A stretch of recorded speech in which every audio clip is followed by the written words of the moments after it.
Hello, everyone. It's time for Evidence for Faith, the Christian Evidences and Worldview radio program, where we give you the evidence that shows that Christianity is true. Hi, I'm Keith Kendricks. Hi, I am Kirk Hastings.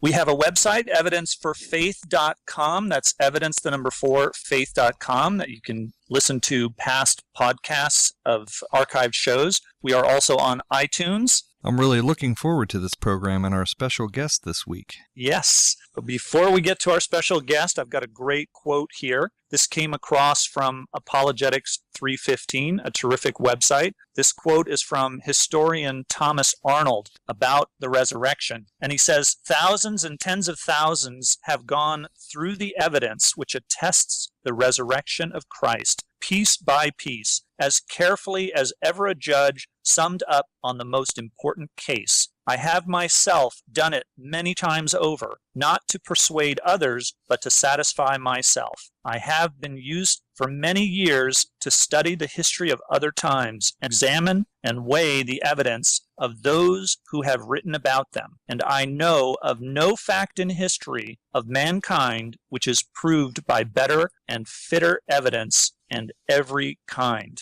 That is historian Thomas Arnold.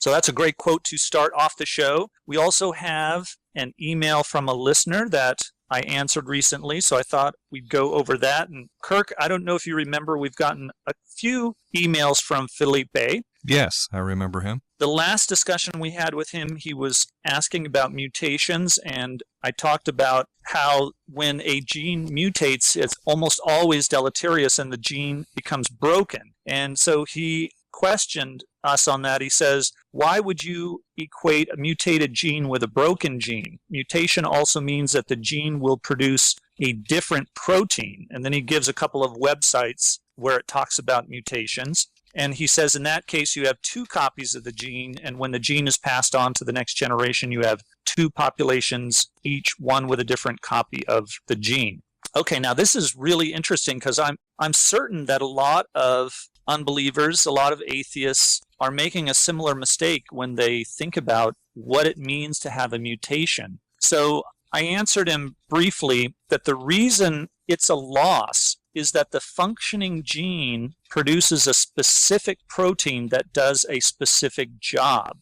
So the problem then isn't that the protein, this new mutated protein, won't do the old job, but maybe does some other job. The problem is that this new protein will not do any job at all. So I told him about how, just as there are 20 specific amino acids that are used in life, those are not all of the amino acids that are possible to use, yet life only uses 20 of them. Also, all those amino acids have to be left-handed, and Kirk, you talk about that in your book. Right. So the issue is that the vast majority of proteins, possible proteins, have no function whatsoever. So when a gene becomes mutated, usually it ceases to function. Which means you're losing the original function of that gene. That's right. And that's why it's bad. That's why the majority of mutations are bad. Now, fortunately, the genetic code is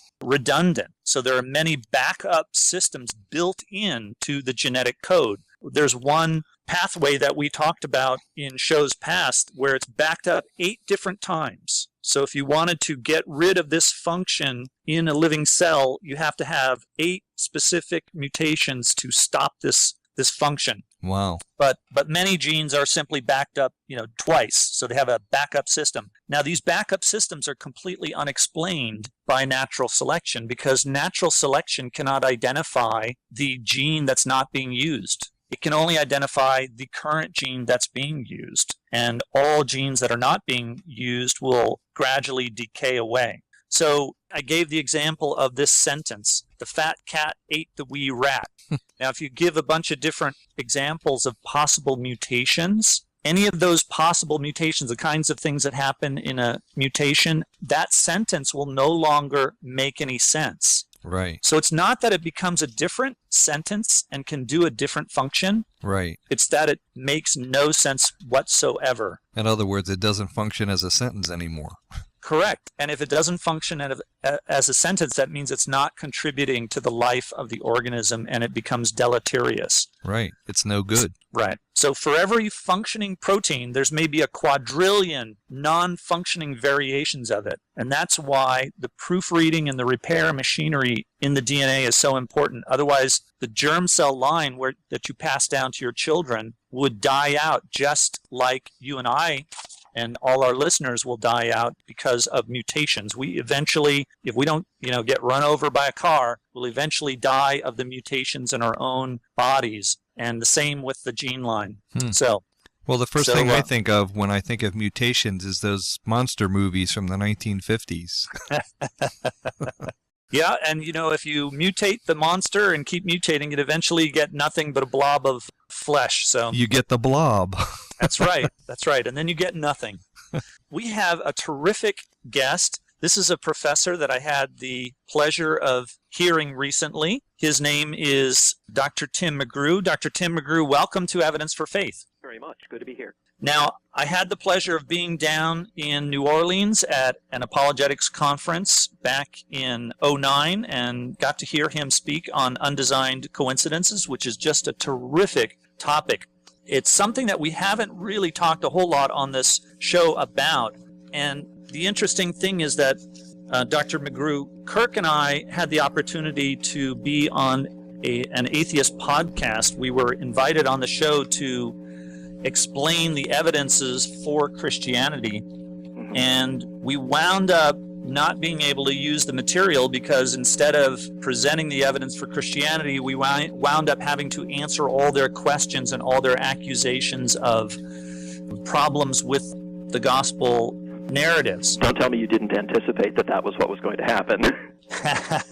Well, we had them on our show, and they were really gentlemanly. Like, actually, that show, we never got to the topic at hand either. Sure. So, yeah, it wasn't a surprise. But the second time, they really went for the jugular and were throwing all kinds of obscure questions at us about specific verses in the Old Testament, and I was like, what? Anyways, so unfortunately we didn't get a chance to talk about these undesigned coincidences that I had learned about at the conference. Before we get into that, let me just give a little bio about Dr. McGrew for our audience. He's a professor of philosophy at Western Michigan University. He's taught in the graduate program there for the past 16 years and has been extensively published. He specializes in the history and philosophy of science, theory of knowledge, and probability theory, with strong research and teaching interests in formal logic and the history of modern philosophy. One of his current research projects is the development of an extensive library of works in the history of Christian apologetics. And Dr. McGrew, that's where you came across this argument called undesigned coincidences. That's exactly right. So this is really fascinating because apparently it was well known, 100 years ago? Yeah, throughout the 19th century, it was extremely widely discussed and well known, and for reasons that are not really altogether clear, it dropped off the radar sometime in the early 20th century, with the exception of an occasional reference by someone like F.F. Bruce. But for the most part, the way even that Christian apologetics has developed through the 20th century, this argument for uncertain reasons has just fallen by the wayside, and I think it's time for us to, shall we say, resurrect it. There you go. Perfect topic for today, then. Now, to me, in my mind, this seems like the opposite of a contradiction. Can you just explain to us what is an undesigned coincidence? Sure. Everyone knows that, say, in the Synoptic Gospels, there are passages that are nearly word for word identical, especially passages where someone is being quoted. And it's very easy to account for that by saying, well, maybe Mark's gospel was written first, and then along came Matthew and Luke, and as they were writing their gospels, they said, hey, no need to reinvent the wheel. We've got it right here, and they more or less copied down those words. But there are also cases where two historical records incidentally touch on the same point in a manner that would be very unlikely if one of them were copied from the other or if both were copied from a common source. Maybe one account of an event leaves out a bit of information, and because of that, there's some natural question that's left unanswered. and a different document indirectly supplies the missing detail, and in so doing answers that question. When this happens, the best explanation is that both records are grounded in the actual historical event. That's why the two bits fit together so well. Great. I guess the best thing then is to give us an example of it and try and explain what it is that you're talking about. Sure. Let me just frame the discussion a little bit by saying this is an argument that gathers force as you consider multiple examples. Any single example that you take, you could say, well, that's interesting, but it might be a coincidence. And you can look at another example and say, well, that could just be a coincidence. Maybe that's not the way to bet, but it might be. But when you get a whole bunch of them together, it's sort of like looking over the shoulder of someone who's assembling a jigsaw puzzle. And you could say about any two pieces, well, I'm not sure that those fit together. But once the picture is beginning to emerge and you've got a couple dozen pieces in place, it's just silly at that point to say, no, none of those pieces fit together. You're just totally wrong. And so this is an argument where piece by piece, it's easy enough to shrug your shoulders and say, well, that's curious, but it doesn't convince me. But when you put the pieces together, the cumulative case, if it's very extensive, and it is in this case, is what really carries cogency. So in that situation, you're stretching coincidence a little too far. Right. You can do that with one thing. You can do that with another thing. You can do it with things one at a time. But at a certain point, you just say, well, but everything points this direction. Now what am I going to do? And that is the point at which we have to say to write it all off as coincidence is really one of the ways of being unreasonable. There may be emotional reasons for someone to do that, but there are not good rational reasons to do it. So let me give you an example of one where there's an explanation of something that's otherwise inexplicable. In Matthew chapter 26, we have the story of Jesus' arrest by night and his mistreatment by the soldiers. And if you read Matthew 26, verses 67 and 68, it talks about a bit of that mistreatment. It says, "Then they spit in his face and struck him, and some slapped him, saying, 'Prophesy to us, you Christ. Who is it that struck you?'" Now, nowhere in the passage is there any information that would help us to make sense of this. Why does this taunt even make sense? If I slap you in the face, which of course I would not do, you'd be standing right there and you'd see who it was, and you wouldn't have to be a prophet in order to tell who slapped you, right? Right. So what's going on here? It's a dangling end. It's left over. Go to Luke chapter 22. We have the parallel narrative, and the beauty of it is that it contains a bit different details. Here it says, they also blindfolded him and kept asking him, "Prophesy, who is it that struck you?" So there's that little detail that's been added in Luke that makes sense of what Matthew says. Could it be a coincidence? Could it just be that Matthew got lazy and forgot that he was writing that down? Well, yeah, it could be, although it's a little funny that the one detail he leaves out is the thing that leaves us with an unanswered question that we have to get answered by reading the other one. But that's an example, a very simple example of an undesigned coincidence. By itself, it's of very little weight. But there are others, some of them I think of much greater weight, and they exhibit that kind of a pattern. You have a question about some passage and it's not answered, and then you look elsewhere and you find, oh, wait, the dots get connected. Things get tied back together. So is the idea that when Matthew writes about this, because he was familiar with the circumstances, he's writing, and he himself knows that Jesus was blindfolded, but when he writes, he simply forgets about it because, you know, he's so familiar with it? Yeah, maybe he's writing so early that all of his intended audience can be assumed to be familiar with the practice. Maybe it doesn't even occur to him that people 2,000 years later will be reading what he wrote and saying, well, now, I wonder what that's all about. But it's okay, because Luke, meticulously filling in all the details, and Luke is a wonderful historian, comes along and adds that little bit that helps us to make sense of that passage in Matthew. Again, this is one of the simplest examples, and I think it would be fair to say one of the least compelling standing by itself, but it illustrates the nature of the kind of connection here that we're talking about. Right. Now, it seems to me that an obvious, at this point, not hearing anything else, but at this point, we might suppose, well, okay, then what's happening is that Luke has the Gospel of Matthew in front of him, and he's reading it, and he's copying from it to write his own gospel, and so he, like you say, fills in those details. But in reality, the amazing thing about these undesigned coincidences is that they go both ways. They go multiple ways between the four gospels. They do. Let me give you another example of one. This one is between Mark and John, so we'll leave Matthew and Luke completely out of it. Okay?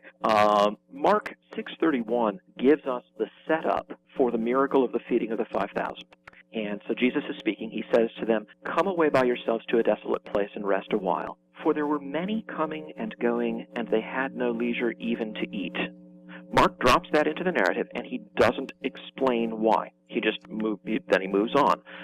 He doesn't explain why many people were coming and going. Right. Yeah. What's the big rush? What's the big press here? Is there, is it the opening of a new Walmart in the area? What's going? Why are people rushing to the doors? Why all the crowds? There's no explanation of that anywhere in Mark.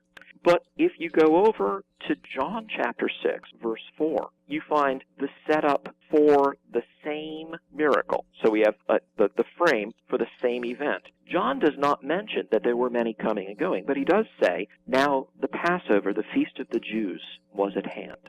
The Passover was a 8-day-long feast, if you count the days on both ends, which in Josephus we see that they did, for which people made a pilgrimage to Jerusalem, and they came from all around the rim of the Mediterranean. Faithful Jews came up from Alexandria, they came over from Greece and even Rome. They made the trip, and so there were just enormous throngs, hundreds of thousands of people clogging the roadways, thronging on their way down. Now we can see perfectly well why there were many coming and going, and they had no leisure to eat. But Mark never mentions it's the Passover, and John never mentions the crowds.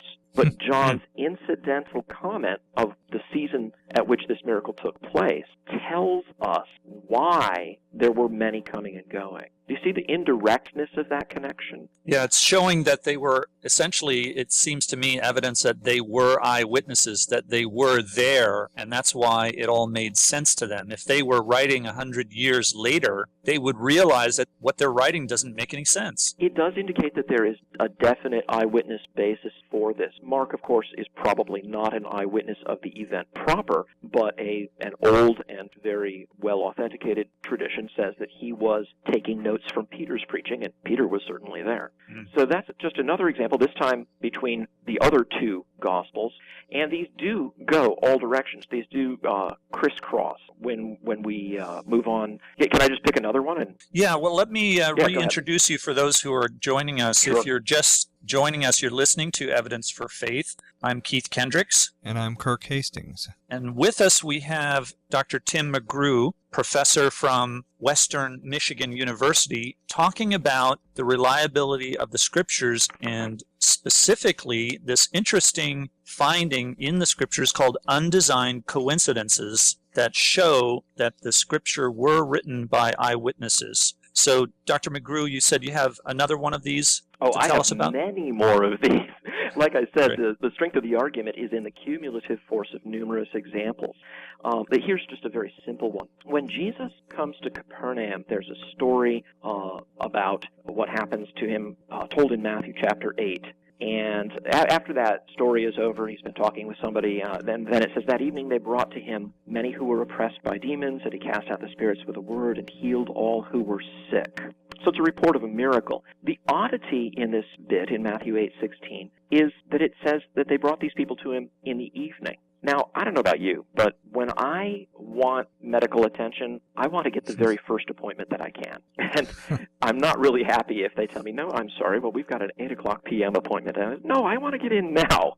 And so it's a little puzzling that the people should have waited till evening, and there is nothing in the context in Matthew that would clarify that. If you go to Mark chapter 1, verse 21, you find the same initial setup. And they went into Capernaum, and immediately on the Sabbath, he entered the synagogue and was teaching. And now suddenly, the reason that they waited till evening is plain. These were devout Jews, the majority of them under the influence of the Pharisees, and they had a whole bunch of traditions festooned around the Sabbath, specifically that you could not bear a burden on the Sabbath, couldn't carry carry things on the Sabbath. So they wait till sundown when, according to Jewish chronology, the day is over. Sabbath is over, and they all come running to the healer. And now the passage in Matthew makes perfect sense. It's just a little comment. It's just a detail dropped in there by Matthew without an explanation. Look in a different gospel, we find the explanation.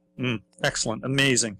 So, and I can go on with more of these if you like, or we can stop and talk about something else. No, let's keep like. going. I'd like to really thoroughly cover this undesigned coincidences because it's just fascinating, and I know there are even better ones because I heard your lecture already. Yeah. Well, I'm saving some of the best ones for last, and actually I'm building up towards Easter. So hang with me, and we'll get there. Well, I haven't heard any of these yet, Keith. So don't interrupt him again. Okay, I'll stop. Go ahead and listen. Here's Kirk. another one from Luke chapter 9, verse 36. The setting of this is the Transfiguration. And so the disciples have gone up with Jesus into a mountain to pray, and suddenly they see him there with two other men whose raiment is shining, and then a cloud covers them, and there's a voice that comes out of the cloud, and then the cloud passes, and there's nobody there but Jesus. Now, as you read in Luke 9:36, it says, "And when the voice had spoken, Jesus was found alone. And they," that is the disciples who were with him, "kept silent and told no one in those days of anything of what they had seen." Why in the world, if you had seen your rabbi conferring with Moses and Elijah, and I heard the voice of God authenticating his mission and his message, why on earth would you be silent and tell no one what you had seen? Does that make sense? I mean, No, I'm not an overly outgoing person, but I think I would be shouting this from the rooftops if I had witnessed this. They should have been trying to get on the 6 o'clock news Hey, with they'd this. be trying to be on with you guys. There you go. I mean, That's you know, right. get the word out all the way. But no, there's an answer. There's an explanation for this in the parallel passage in Mark chapter 9. And I stress, this is something that is not plausibly a copying from Mark for a reason that I'm going to lay out here. Mark says, "And as they were coming down the mountain, he," that is Jesus, "charged them to tell no one what they had seen until the Son of Man had risen from the dead." So now we get it. They come down, and as they're coming down, Jesus says, "Now guys, don't tell anybody about this until I rise from the dead." The disciples were somewhat dense, but they probably could have gotten the "shut up" message out of that. The curious thing is, Mark doesn't tell us whether they obeyed him. You might say, well, that's silly. They're his disciples. Of course they obeyed him. But if you go through the Gospels, there is no command given by Jesus that is more frequently violated than the command to tell no one. Constantly he's saying, "Now don't tell anybody about this," and then the person runs out and tells it, and Jesus has to leave the area because he's getting mobbed. So Luke tells us that they kept silence. He doesn't tell us why. Mark tells us that Jesus told them to keep silence. He doesn't tell us whether they did it. You put the two together, and it's a bit like stereoscopic vision. Suddenly the whole scene comes out in 3D, and you see exactly what happened. Wow, excellent. We've been playing around here with Luke and Mark. Let's go to a connection between John and Luke. As you said, these do go all directions. Back to John chapter 6, that setup for the feeding of the 5,000. I love this because it's an event intimately connected with a miracle. In fact, the whole story makes no sense without the miracle. That's the whole point. And yet it's just replete with tiny details that bespeak authenticity. So here's one, John 6, verse 5. "Lifting up his eyes then, and seeing that a large crowd was coming toward him, Jesus said to Philip, 'Where are we to buy bread so that these people may eat?'" Now, if you're like me, raised in Christianity, going to Sunday school, you have flannel graph stories. I am told that they no longer do flannel graph, so I'm dating myself a little bit here. But flannel graph stories of the feeding of the 5,000, and you just don't pay any attention to which disciple Jesus talks to. That's just part of the story part. It never occurred to me until I began to study this argument that there was an interesting point here. In all of the Gospels, after the calling of the disciples, Jesus addresses Philip only one other time. He is not a major player. When I gave a talk on this down in New Orleans this past January, I asked the listeners, so we're gonna make up a story about Jesus. After all, we're told constantly that that's what the gospel authors did, so why shouldn't we be able to do it? So here's how we're going to do it. It's going to be a story. It's going to be a miracle. It's going to involve food and money. And Jesus is going to kick it off by speaking to one of his disciples. Which disciple? Now, these are educated people who've read their Bibles, and yet nobody picks Philip, right? They'll pick Peter because Peter's very prominent. They'll pick Judas because he's the one who held the purse. So if it's a matter of money, we might expect him to come into it. Or John. Yeah, but nobody thinks of Philip because he's such a minor figure in the gospel narratives. So here's the question. If this were a made-up story, why would anybody pick Philip? Well, you could say you just flip a coin, right? It's got to be a 12-sided coin, so we have to get out one of those 12-sided dice that we used to play games with and roll that. Oh, gee whiz, Philip. Okay, Philip, that was the one. But there's a better explanation. For one thing, though, you can't find the explanation by looking around in John. If you look at John 1:44, it says that Philip was from Bethsaida. If you look in John chapter 12, there's a bit where some people come and speak to Philip because they're Greeks and they want to talk to Jesus, so that they kind of have to get through the disciples before they can talk to him. None of that helps us here. But that little detail in John 1:44, now Philip was from Bethsaida, turns out to be very important, because when you look at the parallels set up in Luke chapter 9, Luke writes, "And he," that is Jesus, "took them and withdrew apart to a town called Bethsaida." And suddenly the whole thing becomes clear. Why does he ask Philip? It's because this is where Philip is from. Philip, you're from around here. Where do you think we would get enough food to feed these people? Oh my gosh, yeah, that's a perfect connection. Exactly. Suddenly it makes sense. Now, here's the kicker. He knows where all the Wawas are. Yeah. John does not mention Bethsaida anywhere as the setting for the miracle. Luke does not mention Philip anywhere in the narrative of the whole story. You have to put the two of them together. Do you see the indirectness of that connection? How implausible it would be to say, well, one of them just copied from the other one. Well, no. You could say Luke filled out something in Matthew when it came to the prophesy who struck you one. But as they become less direct, more incidental, the undesignedness is obvious and the independence of the narratives is obvious. Now, when you have independent narratives and they dovetail, you need to explain that. Nobody reads A Tale of Two Cities in order to figure out what's going on in Moby Dick, right? They're independent stories. They don't have any grounding, either of them, in actual facts, and so we don't look at one of them to explain the other one. But with real history, the pieces sometimes, when we're fortunate, we can find the pieces that fit together like this and give us the explanation. When we do, we have excellent reason for trusting the history. They get little details right that they couldn't even have known we would be asking about. So this is like if you read something in Josephus that you don't really understand, but yet you find in Tacitus, he gives another detail. Now you understand Josephus better. That's right. And we do find this. Sometimes we're not fortunate enough to find the explanations. Sometimes we just don't have the connecting pieces of information. But when we do find the connecting pieces of information, it's one of the best kinds of historical evidence that we can ask for. You know, there's a lot of hue and a cry in the internet infidels community about how much or how little non-Christian testimony to the primary facts of Christianity we have.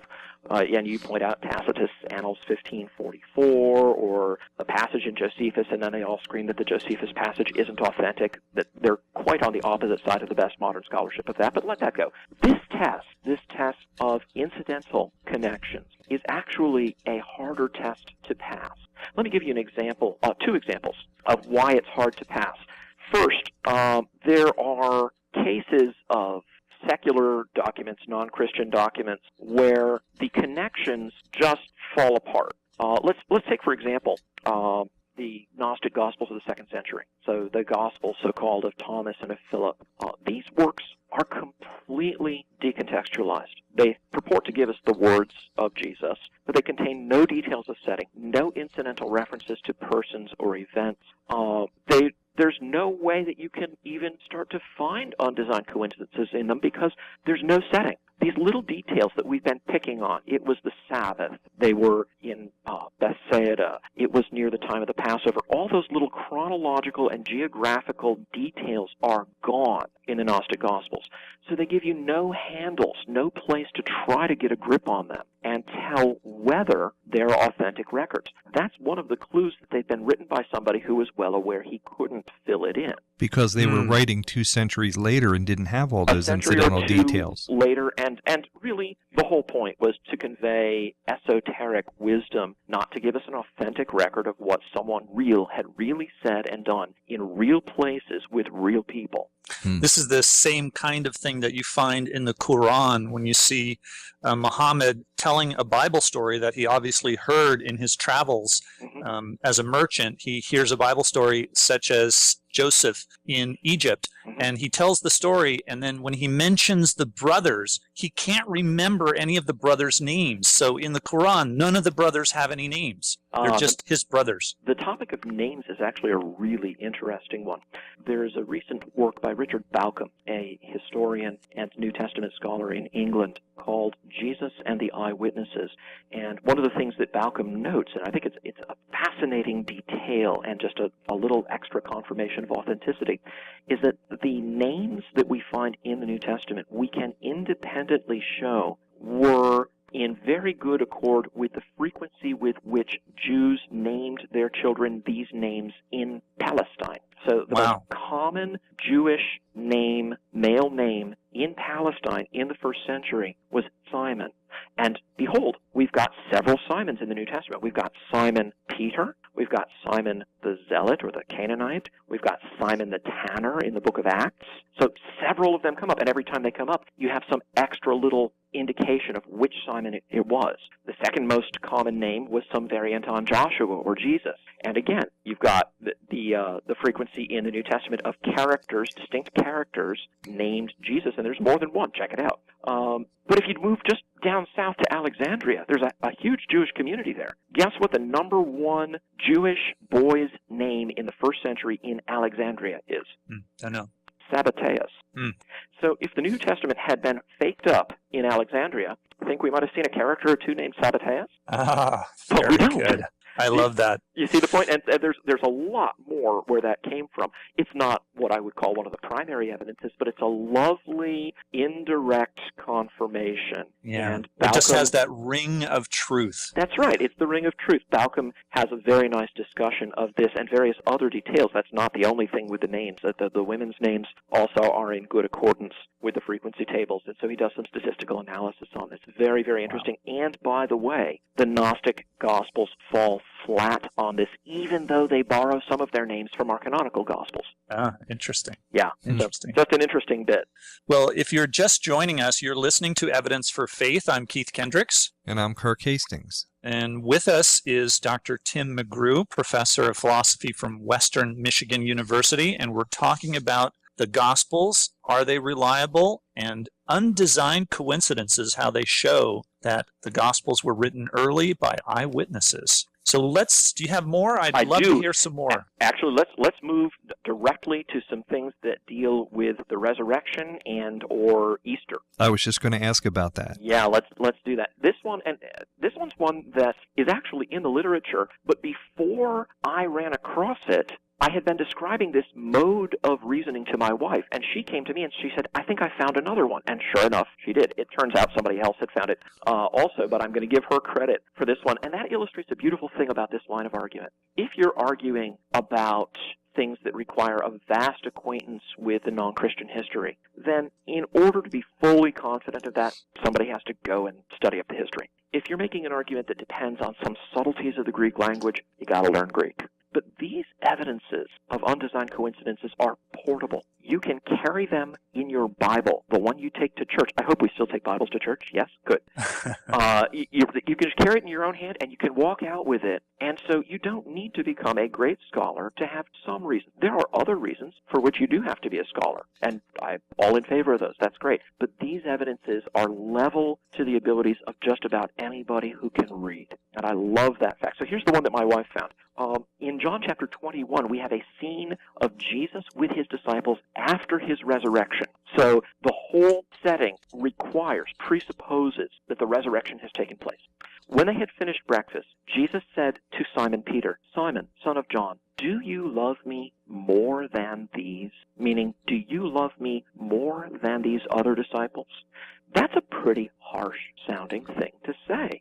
Why would Jesus be picking, as it were, on Peter and saying, "Do you love me more than these love me?" Wouldn't it be enough for Peter to say, "Well, Lord, I hope I don't love you any less," and let it go? So why is Jesus picking on him? If you read through John, you will not find the answer. But if you go back to the Synoptic Gospels, for example, Matthew 26, verse 33, you see the scene in the upper room just before they go out to Gethsemane and then Jesus is nabbed. So this is right at the end of their contact. Peter boasts. He says, "Though they all fall away because of you, I will never fall away." Oh, Peter's been bragging that he's the one who will always remain faithful. And then, of course, as we all know, Peter miserably failed to come through on that promise. So what happens? After the resurrection, Jesus turns to Peter and says, "Peter, do you love me more than these?" And notice Peter never says, "Yes, I love you more than these." He's beyond boasting now. He's been humble. All he says is, "Lord, you know that I love you." Terrific. So I think that's a beautiful one. Yeah. One more, because I know you're a little low on time. You don't want to use too much, but Luke 23, 1 through 4. This is the scene where the Jews, having decided to condemn Jesus, which of course was something they were looking for an excuse to do anyway, drag him before Pilate. So Luke 23, then the whole company of them arose and brought him before Pilate, and they began to accuse him, saying, "We found this man misleading our nation, and forbidding us to give tribute to Caesar." Well, that was a lie. "And saying that he himself is Christ, a king." That's a more serious charge. Now watch what happens next. Here's the entire narrative as it stands in Luke. "And Pilate said to him, 'Are you the king of the Jews?' And he answered him, 'You have said so.' Then Pilate said to the chief priests and the crowds, 'I find no guilt in this man.'" Now, do the instant replay on this. The crowd says he makes himself to be a king. This is a serious charge. Only Caesar has the right to appoint someone as a king. Pilate says, "So are you a king?" Jesus says, "You said it yourself." And Pilate says, "Great, you're innocent." Something doesn't make sense here. But if you read the narrative of the same scene in John chapter 18, you get more details, and it turns out that everything Luke has said is accurate, but it's not the whole story, and it's the missing information that fills it in for us. So pick it up in John 18. If anybody's looking at this, you can get started around verse 28. "Then they led Jesus from the house of Caiaphas to the governor's headquarters. It was early morning. They themselves did not enter the governor's headquarters." It says, "What accusation do you bring against him?" They say, "If this man were not doing evil, we wouldn't have delivered him over to you." So Pilate says, "Well, okay, take him yourselves and have him judged by your own law." And they respond, "It's not lawful for us to put anyone to death." So Pilate takes him into his headquarters, calls Jesus, and says to him, "Are you the king of the Jews?" And now we get more detail. Jesus answered, "Do you say this of your own accord, or did others say it to you about me?" Pilate gets a little testy. He says, "Am I a Jew? Your own nation and the chief priests have delivered you over to me. What have you done?" And now Jesus says, "My kingdom is not of this world. If my kingdom were of this world, my servants would have been fighting, but my kingdom is not from the world." Then Pilate said to him, "So you are a king?" Jesus said, "You say that I'm a king. For this purpose I was born." We get the whole what is truth thing. And after that, Pilate goes back outside to the Jews and says, "I find no guilt in him." Well, of course not. He's just said it's not that kind of a kingdom. It's no threat to Caesar. It's not the kind of kingdom that Caesar alone has arrogated to himself the right to build up. So now we can understand why Pilate was willing to acquit him, whereas from Luke's narrative, we can't figure that out. The two sources are truthful, but you need the details supplied by John to figure out what's going on in Luke. And this one is a twofer. This one goes both directions.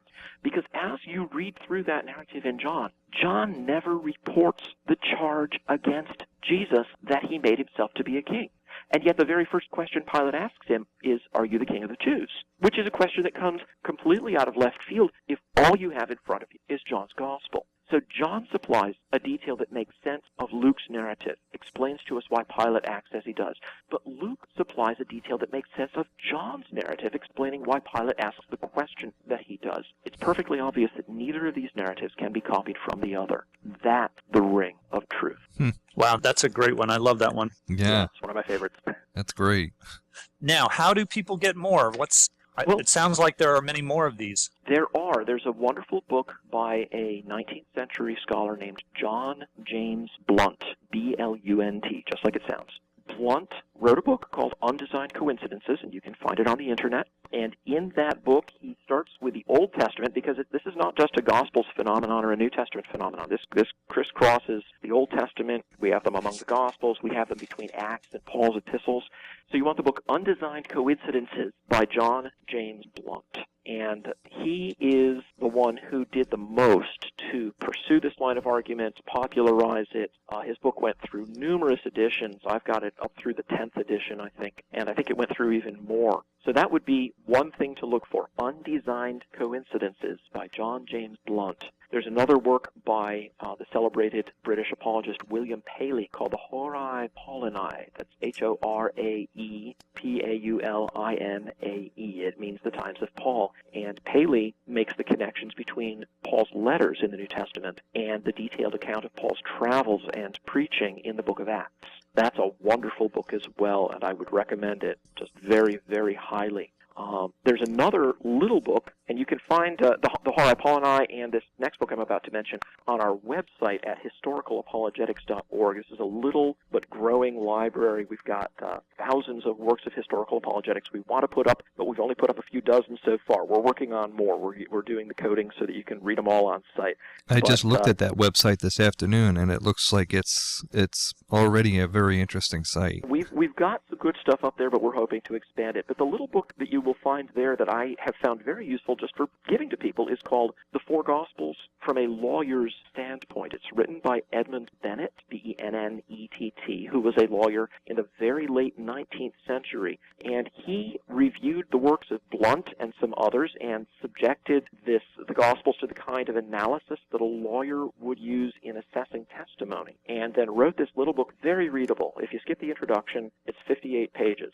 You could read it aloud to yourself in an afternoon, and it's just chock full of this kind of thing. And this book is still in print? Oh, no. This book has been out of print for a long time. Oh, okay. We may change that, though. We're looking into the possibility of republishing some of these wonderful old books. They're out of copyright. You can get them free on the Internet, but some people just like to have them in their hand. Right. So I could warmly recommend that as well. If you want to look around, again, the web address is historicalapologetics, all one word, run together, .org. And you will find quite a bit of material. It'll keep you busy if you're wanting to do some reading on the subject. I'm ready to go home and look at it now. Excellent. So the idea is that it's not just one or two of these undesigned coincidences that carries a whole lot of weight. Right. It's the fact that there's so many of them. That's right. You can imagine how two people making up stories or embellishing an original core with legendary materials might once or twice stumble into something like this by accident. Again, it wouldn't be the way to bet, but it wouldn't be too far out. But when you've got a whole bunch of them put together, we've gone through 8 today, and there are many, many more that we haven't had time to discuss. And then you put that together with the other layers of argument. When you put it together with the broad and consistent testimony regarding the authorship and date of the Gospels from the Apostolic Fathers in the first and second centuries, when you look at the accuracy of references to details of topography, local customs, coins, military command, the use of names characteristic of Palestine at that time, and also when you look at incidental points of contact with secular history, and then you add this in as well, the whole argument is it's like an avalanche. It's not just this snowflake or that snowflake. The whole thing just comes down on top of you. It's a blizzard. Yeah, and to quote your bumper music, I can't get past the evidence. There you go. Well, we've got maybe about 5 minutes left, so maybe we can give the audience a teaser about some of these incidental allusions, these historical allusions that you mentioned, and we'd love to have you back on the show in the future to go in depth into some of these. Sure. Again, this is a cumulative argument, so what I'm going to give you is going to be precisely that, just a teaser, not something that's going to give the full weight of the argument, but this is the sort of thing which, when multiplied over and over, is just wonderful evidence. There's a verse in Matthew chapter 2, and as you probably know, the first two chapters of Matthew have been a favorite target of higher critics who have said, oh, the other Gospels don't mention the flight into Egypt, it must be unhistorical. Well, let's see. What we're going to do is extend the method of undesigned coincidences now to between one text in Scripture and one outside, all right? So Matthew 2:22 says, Joseph is on his way up north from Egypt, having heard that Herod the Great is dead. But when he heard that Archelaus was reigning over Judea in place of his father, Herod, he was afraid to go there. And being warned in a dream, he withdrew to the district of Galilee. So this verse explains why Joseph, Mary, and the baby Jesus go into Galilee, northward, instead of back to Judea. Here's the puzzle. Herod the Great had a couple of sons. Archelaus was the oldest of them, and it was quite typical for a client king of the Romans to have his sons pro forma installed in his position. Since Archelaus was the oldest son, it was a reasonable bet that he would take the main seat of authority in Judea, even if, as was in fact the case, the kingdom was split and his younger brother Antipas got Galilee. So as soon as Joseph heard down there in Egypt that Herod the Great was dead, he could have made a pretty good guess that Archelaus would be reigning. So why does the fact that Archelaus is reigning suddenly spook him? Why does this make him run away? It looks like there's just a disconnect in the story. But if you go over and read Josephus, the Jewish historian from the first century, in his Antiquities, book 17, you discover that there's more to the backstory about Archelaus. One of the first things Archelaus did upon taking his father's position in Judea was to put down a Jewish rebellion in a particularly bloody way. Literally, weeks after he took the throne, there was a Passover. So hundreds of thousands of Jews are flooding into Jerusalem. Some Jews get into a fight with some Roman soldiers. They stone the soldiers and kill some of them.